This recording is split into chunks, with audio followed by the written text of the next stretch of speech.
రామ్ చరణ్ గారు ఇప్పుడు game changer మూవీతో రాబోతున్నారనమాట. సంక్రాంతికి గ్రాండ్‌గా ఈ మూవీ రిలీజ్ కాబోతుంది. సో, చాలా ఇయర్స్ తర్వాత మళ్ళీ ఒక పాన్ ఇండియా సినిమాలో రామ్ చరణ్ గారు రాబోతున్నారనమాట. అయితే ఇప్పుడు రామ్ చరణ్ గారు గేమ్ చేంజర్ సినిమా అయితే ఫినిష్ చేసేసారు. సో, అది కూడా రిలీజ్‌కి వచ్చేస్తుంది. నెక్స్ట్ మూవీ ఆల్రెడీ షూటింగ్ కూడా స్టార్ట్ చేశారు. RC16 movie. ఈ మూవీకి బుచ్చిబాబు గారు డైరెక్టర్ అనమాట.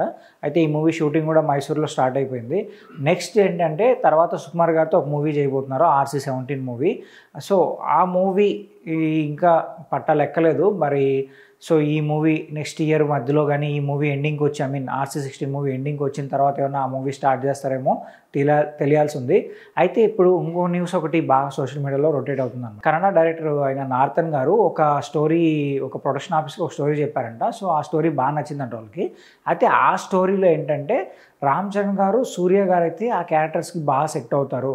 సో, వీళ్ళిద్దరి కోసం ఇప్పుడు వాళ్ళు ట్రై చేస్తున్నారంట. పక్కా వీళ్ళిద్దరు గాని యాక్సెప్ట్ చేస్తే ఒక డిఫరెంట్ జోనర్‌లో ఒక డిఫరెంట్ కథతో మూవీ రాబోతుందని చెప్పి ఆయన చాలా కాన్ఫిడెంట్‌గా చెప్తున్నారు. ఇఫ్ ఇన్ కేస్ మన రామ్ చరణ్ గారు లేకపోతే సూర్య గారు గాని ఆ కథకు ఓకే చేస్తే మాత్రం ఫ్యాన్స్ అయితే చాలా అంటే చాలా ఖుషి అయిపోతారు. ఎందుకంటే వీరిద్దరి కాంబినేషన్‌లో ఒక మూవీ వస్తే బాక్స్ ఆఫీస్ బద్దలు కొట్టడం పక్కా. ఎందుకంటే ఒక ఇద్దరు బెస్ట్ యాక్టర్స్ ఒక ఫ్రేమ్ మీద ఉన్నారంటే చూడడానికి కూడా మనకు చాలా అంటే చాలా బాగుంటుంది. బట్ చూద్దాం మరి ఒకవేళ ఈ న్యూస్ ఎంతవరకు నిజమనేది ఇంకా తెలియాల్సి ఉంది. ఒకవేళ ఆయన వీళ్ళని అప్రోచ్ అయ్యి వీళ్ళని అడిగి వీళ్ళు కానీ ఆ కథకు ఓకే చేశారంటే మరి సూపర్‌గా ఉంటది. అలానే వీళ్ళతో పాటు కన్నడలో కూడా ఒక మంచి యాక్టర్ అయ్యిండి. ఒక మంచి పొజిషన్‌లో ఉన్న యాక్టర్ యాక్ట్ చేయబోతాడంట ఆ మూవీలో. మరి సో, ఆ లెక్కన చూస్తే తెలుగు, తమిళ్, కన్నడ ముగ్గురు స్టార్స్ 3 లాంగ్వేజెస్‌లో 3 స్టార్స్ ఒకే మూవీలో కనిపించడం అంటే అది ఇంకా పాన్ ఇండియా మించిన సినిమా అవుతది.